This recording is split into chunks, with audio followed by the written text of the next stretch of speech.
பொள்ளாச்சியில் உதவி துணை கண்காணிப்பாளருக்கு மிரட்டல் விடுத்த விசிக கோவை தெற்கு மாவட்ட செயலாளர் கைது செய்யப்பட்டுள்ளார்.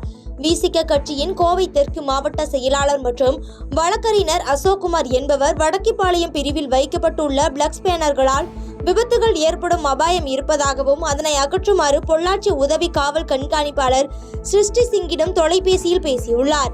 அப்போது உதவி கண்காணிப்பாளரை தகாத வார்த்தைகளால் பேசி கொலை மிரட்டல் விடுத்ததாக கூறப்படும் நிலையில் இதுகுறித்து உதவி காவல் கண்காணிப்பாளர் அளித்த புகாரின் பேரில் அசோக்குமாரை பொன்னாபுரத்தில் உள்ள அவரது வீட்டில் வைத்து கைது செய்தனர். இதுகுறித்து விசிக நிர்வாகிகள் போலீசாரிடம் கேட்டபோது சரியான பதில் கூறாததால் நிர்வாகிகள் பொள்ளாச்சி துணை கண்காணிப்பாளர் அலுவலகத்தை முற்றுகையிட்டு வாக்குவாதத்தில் ஈடுபட்டதால் அங்கு பரபரப்பு ஏற்பட்டது.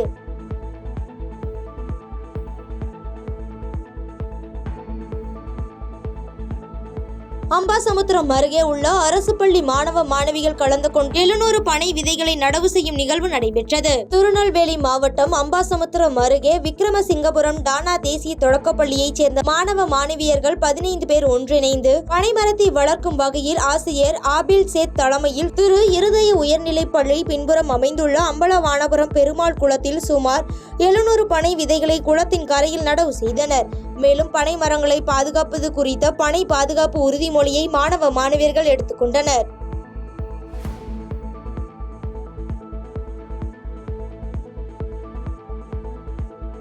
கணவர் மேல் பொய் வழக்கு போடும் போலீசாரை கண்டித்து மாவட்ட ஆட்சியரிடம் இளம்பெண் மனு அளித்துள்ளார். தூத்துக்குடி மாவட்டம் கோவில்பட்டியைச் சேர்ந்த உமா மகேஸ்வரி என்ற பெண் தனது கணவரான விமல்குமார் மீது கோவில்பட்டி மேற்கு காவல் நிலையத்தில் உள்ள காவலர்கள் வழக்கு விசாரணைக்காக அழைத்துச் சென்று போலியாக வழக்கு பதிவு செய்து சிறையில் அடைத்து விட்டனர் என்றும் மேலும் தன் கணவர் மீது குண்டாஸ் வழக்கு போடுவதாக கூறி மிரட்டி வருவதாகவும் கூறினார். தொடர்ந்து திருந்தி வாழும் தன் கணவர் மீது போடப்பட்ட பொய் வழக்குகளை ரத்து செய்து அவரை விடுவிக்க வேண்டும் என மாவட்ட ஆட்சியரை சந்தித்து மனு அளித்ததாக செய்தியாளர்களிடம் பேட்டியளித்துள்ளார்.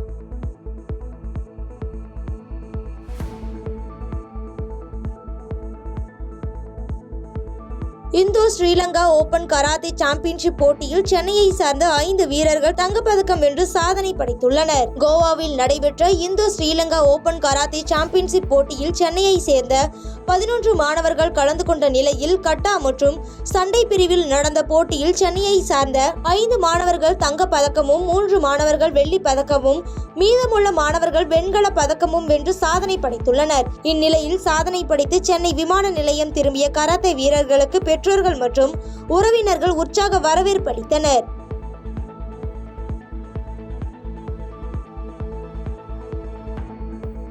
குன்னூர் ராணுவ மருத்துவமனை அருகில் 2 காட்டு எருமைகள் ஆக்ரோஷமாக சண்டையிடும் காட்சி வைரலாகி வருகிறது. நீலகிரி மாவட்டம் குன்னூர் அருகே உள்ள வெல்லிங்டன் ராணுவ மருத்துவமனை அருகே 2 காட்டு எருமைகள் ஆக்ரோஷமாக சண்டையிட்டுக் கொண்டன. இந்நிலையில் இது குறித்த வீடியோ காட்சிகள் தற்பொழுது சமூக வலைதளங்களில் வைரலாகி வருகிறது.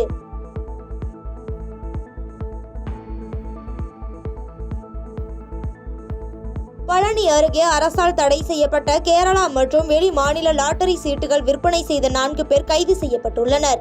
திண்டுக்கல் மாவட்டம் பழனி அருகே அரசால் தடை செய்யப்பட்ட கேரளா மற்றும் வெளி மாநில லாட்டரி சீட்டுகள் விற்பனை செய்வதாக போலீசாருக்கு கிடைத்த ரகசிய தகவலின் அடிப்படையில் மணிகண்டன், நாச்சிமுத்து, கார்த்திக், சிவகுமார் ஆகிய 4 பேரை போலீசார் கைது செய்துள்ளனர். மேலும் அவர்களிடம் இருந்து 1000க்கும் மேற்பட்ட லாட்டரி சீட்டுகளை போலீசார் பறிமுதல் செய்து சிறையில் அடைத்தனர்.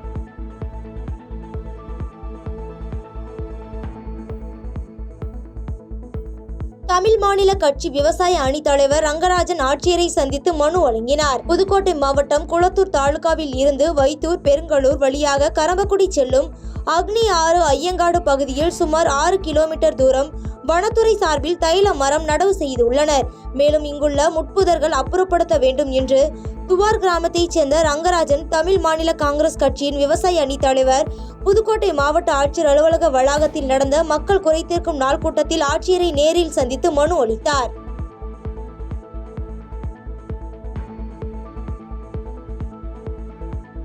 உத்தரப்பிரதேச மாநிலத்தைச் சேர்ந்த நபருக்கு மாணவர்கள் உற்சாக வரவேற்பு அளித்தனர். இந்திய தேசம் வலிமையுடன் முன்னேறவும் இளைஞர்கள் வளம் பெற தேச நலனுக்காக உத்தரப்பிரதேச மாநிலத்தைச் சார்ந்த 34 வயதான சிவசேவாக் சிஸ்கரன் சிங் என்பவர் தேசிய கொடியுடன் நடைபயணம் மேற்கொண்டு வருகிறார். இந்நிலையில் மதுரை சமயநல்லூர் வழியாக தேசிய நெடுஞ்சாலையில் தேசிய கொடியுடன் நடந்து சென்ற அவரை அங்கு இளைஞர்கள் கைத்தட்டி வரவேற்றனர்.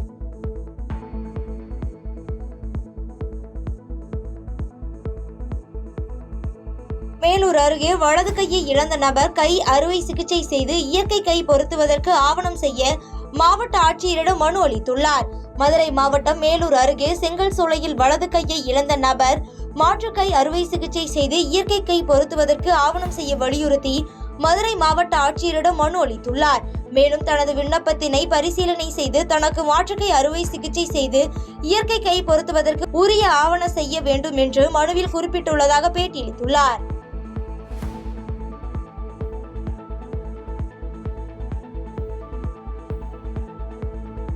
முல்லைநகர் பொதுமக்களின் போராட்டத்திற்கு தமிழக வெற்றிக் கழகம் நிர்வாகிகள் நேரில் வந்து ஆதரவு தெரிவித்தனர். மதுரை பிபி குளம் முல்லைநகர் பகுதியில் உள்ள பொதுமக்களை மாவட்ட நிர்வாகம் குடியிருப்புகளை காலி பண்ண கோரி நோட்டீஸ் அனுப்பிய நிலையில் இதற்கு எதிர்ப்பு தெரிவித்து கடந்த 10 நாட்களாக போராட்டத்தில் அப்பகுதி மக்கள் ஈடுபட்டு வருகின்றனர்.